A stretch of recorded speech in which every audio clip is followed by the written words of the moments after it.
घड़ी की सुई टिक टिक कर रही है और सामने स्क्रीन पर गणित का एक ऐसा सवाल है जिसे अ, हल करने का तरीका तो पता है, लेकिन उसे पारंपरिक तरीके से सुलझाने में कम से कम 3 मिनट लगेंगे। और वहीं पे सारा खेल बिगड़ जाता है। सही कहा। और यहीं पर एक छात्र रेस से बाहर हो जाता है। आज का हमारा यह गहरा विश्लेषण गणित के सवालों को केवल हल करने के बारे में नहीं है, ये उन सवालों को सेकंडों में चकनाचूर करने की कला के बारे में है। लाइक एक निंजा तकनीक की तरह। हाँ, बिल्कुल। आज हमारे पास जो स्रोत सामग्री है वो रेशियो और प्रोपोर्शन मतलब अनुपात और समानुपात की एक बहुत ही गहन मास्टर क्लास पीपीटी है। चलिए इसे विस्तार से समझते हैं। ये शुरुआत बिल्कुल सटीक है, क्योंकि जब हम प्रतियोगी परीक्षाओं की बात करते हैं, जैसे कि आरआरबी, एसएससी या कोई भी एग्जाम, तो वहां केवल सही उत्तर खोजना ही लक्ष्य नहीं होता है। तो असली लक्ष्य क्या है? असली खेल गति और सटीकता का है, मतलब स्पीड और एक्यूरेसी। हम ये देखने वाले हैं कि कैसे जटिल डेटा के बीच के छिपे हुए पैटर्न को पलक झपकते पहचाना जाए। तो ये एस्पिरेंट्स के लिए एक गेम चेंजर होने वाला है। श्रोताओं के लिए बता दूं, ये एक ऑडियो क्लासरूम की तरह होगा। हम स्लाइड दर स्लाइड आगे बढ़ेंगे। हाँ, और हम बिल्कुल बेसिक से शुरू करके वास्तविक दुनिया की फाइनेंशियल प्रॉब्लम्स तक पहुंचेंगे। बहुत बढ़िया। अब हम स्लाइड 1 पर हैं। यहाँ एक डार्क बैकग्राउंड पर लिखा है मास्टरिंग रेशियो एंड प्रोपोर्शन। ये स्लाइड बेसिकली हमारा लक्ष्य निर्धारित करती है। पूरा कॉन्सेप्ट और shortcut tricks line by line समझना। अब हम स्लाइड 2 पर हैं। यहाँ एक मास्टर क्लास एजेंडा है जिसमें 4 मुख्य बिंदु हैं। मैं इन्हें पढ़ देती हूँ। पहला है कई अनुपातों को मिलाना, मतलब मर्जिंग मल्टीपल रेशियोज। हाँ। दूसरा है समीकरण और भिन्न आधारित अनुपात। तीसरा है पॉलिनोमियल डिग्री रूल। ये बहुत इंटरेस्टिंग है। और चौथा है आय, व्यय और वितरण लॉजिक। तो हमारा फ्लो बहुत लॉजिकल रहेगा, बिल्कुल, बेसिक से एडवांस तक। अब हम स्लाइड 3 पर हैं। यहाँ 2 पैनल हैं, द हाइडिंग टेक्निक और द एलसीएम मेथड। ये हाइडिंग टेक्निक मुझे बचपन के लुका छिपी के खेल जैसी लगी। हाँ, वो हाइड एंड सीक वाला फील आता है। जैसे मान लीजिए एक समीकरण है 3a = 4b = 5c। अब अगर a का अनुपात निकालना है तो बस a के नंबर यानी 3 को छुपा लें और बाकी दोनों को गुणा कर दें। एग्जैक्टली। पीछे बचते हैं 4 और 5। इनका गुणा करने पर 20 आता है।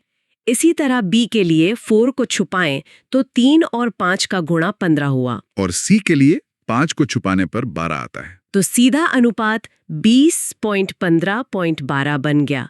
मतलब ये तो किसी जादू की तरह है। दोनों में से कौन सी तकनीक कब इस्तेमाल करनी चाहिए? जादू नहीं है, ये शुद्ध गणित है। लेकिन छोटे नंबरों के लिए हाइडिंग अच्छी है, पर सोचिए अगर बड़े नंबर आ जाएं तो तब अरे बाप रे, तब तो गुणा करने में ही सारा टाइम निकल जाएगा। वही तो, इसीलिए एलसीएम मेथड है। मान लीजिए 5a = 8b = 12c है। गुणा करने के बजाय इन तीनों का एलसीएम लें। 5, 8 और 12 का एलसीएम 120 होता है। अच्छा, तो 120 को एक कॉमन बेस मान लेते हैं। हाँ, अब 120 को 5 से भाग दें तो a 24 आ गया। 8 से भाग दें तो b 15 और 12 से भाग देने पर c 10 आ गया। सीधा अनुपात 24, 15, 10 मिल गया। समझ आ रहा है। ये बहुत ही तार्किक है। अब हम स्लाइड 4 पर हैं। यहाँ कैस्केडिंग रेशियोज हैं, मतलब ए बी और बीसी को जोड़ना। हाँ, रेशियो की चेन बनाना। यहाँ 2 तरीके हैं, तीर का निशान और समान पद को बराबर करना। यहाँ सबसे दिलचस्प बात यह है कि कैसे दोनों तरीके एक ही तार्किक संतुलन पर काम करते हैं। जैसे ए बी 4-5 है और बी सी 2-5 है। तीर की ट्रिक में हम नीचे और तिरछा गुणा करते हैं। 4 × 2 हुआ 8, 5 × 2 हुआ 10 और 5 × 5 हुआ 25। हाँ, और दूसरे तरीके में हम देखते हैं कि दोनों में b कॉमन है। एक में b 5 है, दूसरे में 2 है। तो इन्हें बराबर करने के लिए पहले को 2 से और दूसरे को 5 से गुणा करेंगे। बिल्कुल, जिससे दोनों जगह b 10 हो जाएगा और हमें वही 8.10.25 मिल जाएगा। ये तो आसान था। अब हम स्लाइड 5 पर हैं। ये एडवांस्ड कैस्केडिंग है, द हॉरिजॉन्टल शिफ्ट मेथड। हाँ, जब रेशियो बहुत सारे हों, जैसे A.B, B.C, C.D दिया है, 5.6, 4.7, 3.1। इसे देखकर मुझे एक एनालॉजी याद आ रही है, खाली कुर्सियों पर बगल वाले को बिठाना। हाँ, ये बहुत सही एनालॉजी है। कैसे काम करती है ये? तो पहली लाइन में 6 के दाईं ओर कुर्सियां खाली हैं तो वहां 6 को ही खिसका कर बिठा दें। अच्छा। दूसरी लाइन में 4 को बाईं ओर खिसकाएं और 7 को दाईं ओर, फिर बस ऊपर से नीचे गुणा कर दें। और गुणा करने पर 60, 72, 126, 42 आता है, जिसे 6 से भाग देकर 10.12, 21.7 मिल जाता है। ये एग्जाम के लिए बहुत इंपॉर्टेंट है। वाकई। अब हम स्लाइड 6 पर हैं। यहाँ विशिष्ट मूल्यों वाले समीकरण हैं, जैसे 9a बराबर 12b बराबर 18c बराबर 5.711। ये तो बहुत डरावना लग रहा है। देखने में लगता है, लेकिन इसे डिकोड करना आसान है। अगर 9a बराबर 5 है तो a का मान 5/9 होगा। तो b हो जाएगा 712 और c हो जाएगा 1118। और लेकिन अब तो ये फ्रैक्शन बन गए। हाँ, और भिन्न या फ्रैक्शंस को सॉल्व करना मुश्किल होता है। इसीलिए हम हरों का मतलब 9, 12, 18 का एलसीएम लेते हैं, जो 36 है। अच्छा, तो सबको 36 से गुणा कर देंगे। बिल्कुल। गुणा करने पर 20, 21, 22 मिलता है। फ्रैक्शंस को इंटीजर्स में बदलना कैलकुलेशन को मक्खन बना देता है। अब हम स्लाइड 7 पर हैं, फ्रैक्शन बेस्ड रेशियोज और गोल्डन रूल। ये नियम सीधा है। अगर ax बराबर by बराबर cz है तो a डॉट b डॉट सीधा x dot y dot z होगा। मतलब कोई कैलकुलेशन ही नहीं। कोई कैलकुलेशन नहीं। पर स्लाइड पर एक टाइप 2 भी है, मिश्रित भिन्न। 14a5 बराबर 8b13 बराबर 21c11। अब क्या करेंगे? यहाँ थोड़ा ट्विस्ट है, इसे पलटना होगा। 14a5 को हम a के नीचे 514 लिख सकते हैं। समझी। फिर नीचे वालों का मतलब 14, 8, 14 का एलसीएम लेकर गुणा करना है 168 से।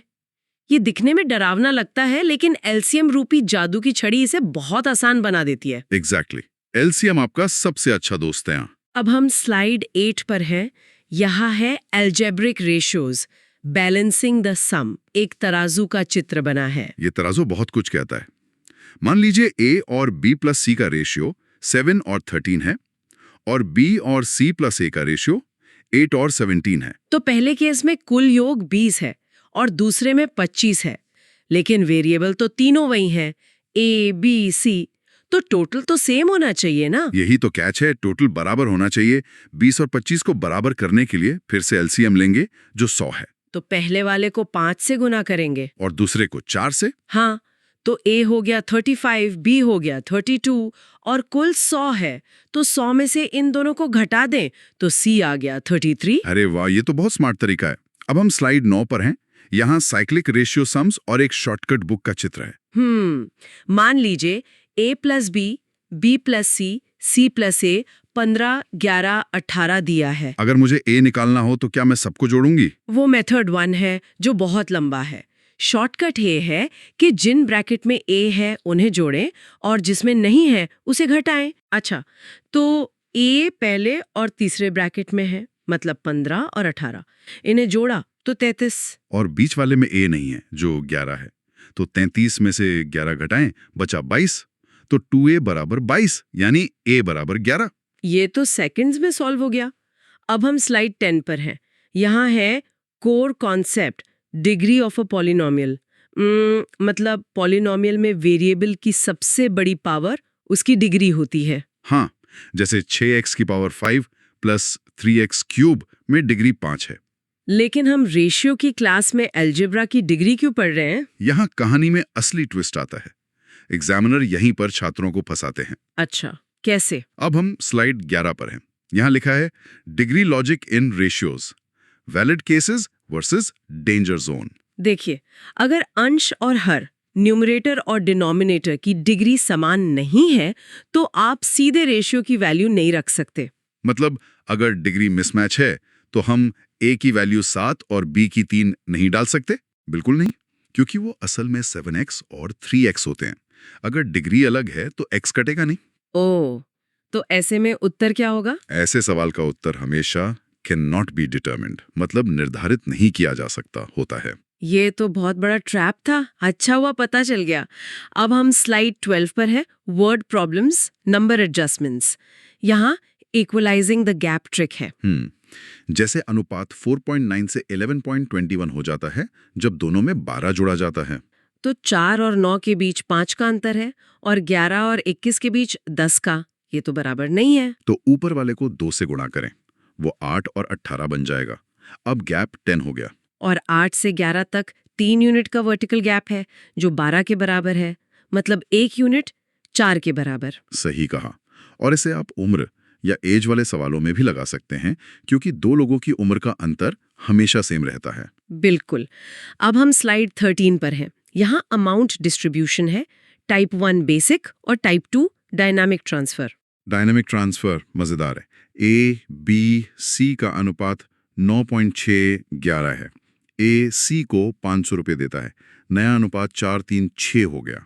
यहाँ मुझे ये सोचना है कि किसके पैसे नहीं बदले। बी के पास से कुछ नहीं गया तो बी सेम रहना चाहिए। एग्जैक्टली। तो नए अनुपात में बी को 6 बनाने के लिए पूरे को 2 से गुणा कर देंगे। नया हो गया 8, 6, 12। अब ए 9 से 8 हो गया, 1 यूनिट कम, जो 500 रुपए के बराबर है। देखिए, आपने खुद ही लॉजिक क्रैक कर लिया। हाँ। अब हम स्लाइड 14 पर है। Distribution errors, calculating gains. 117 को गलती से 12, 13, 14 की जगह 2, 3, 4 में बांट दिया। तो इसमें सही तरीका क्या था? फ्रैक्शंस को एलसीएम से बदलना, जो 6, 4, 3 आता है। और गलत तरीका था? सीधे 2, 3, 4 में बांटना। तो सी को क्या फर्क पड़ा? सही तरीके में सी को 27 रुपए मिलते, लेकिन गलत तरीके में उसे 52 रुपए मिल गए। मतलब सी को 25 रुपए का सबसे ज्यादा फायदा हुआ। बिल्कुल सही। अब हम स्लाइड 15 पर है।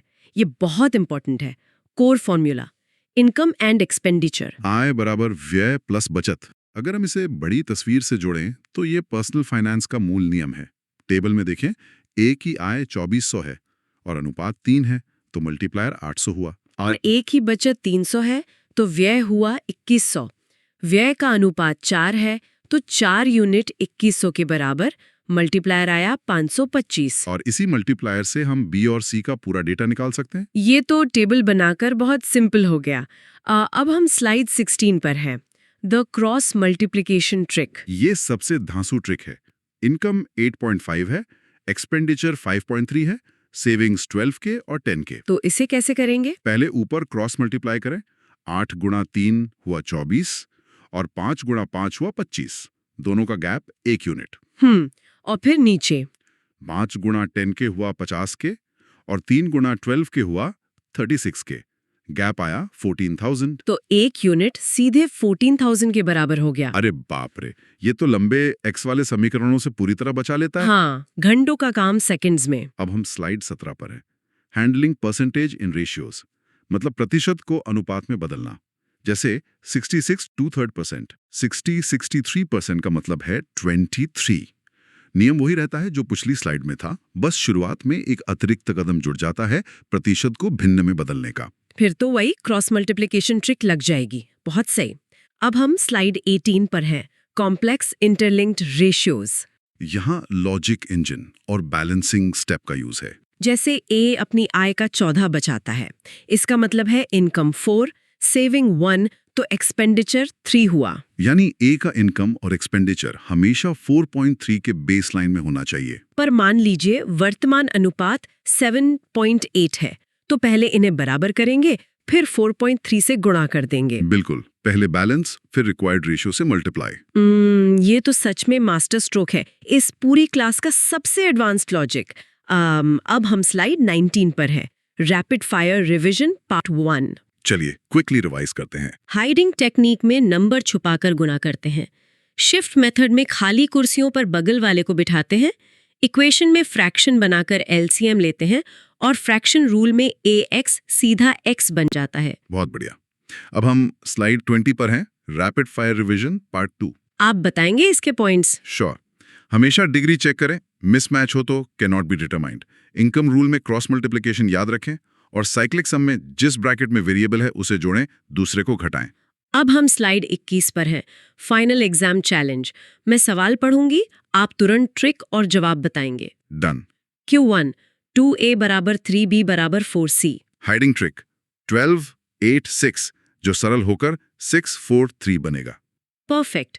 Q2 a5 बराबर b7 बराबर c9। गोल्डन रूल सीधा 5 7 9। Q3 ab23 और bc4 5। Arrow trick 8 12 15। Q4 A B 32 है तो ए क्यू प्लस बी स्क्वायर बटे ए स्क्वायर माइनस बी स्क्वायर क्या होगा? Danger zone. डिग्री मिसमैच है, जवाब होगा कैनॉट बी डिटरमाइंड। ये आपने रटवा दिया है। और आखिरी क्यों?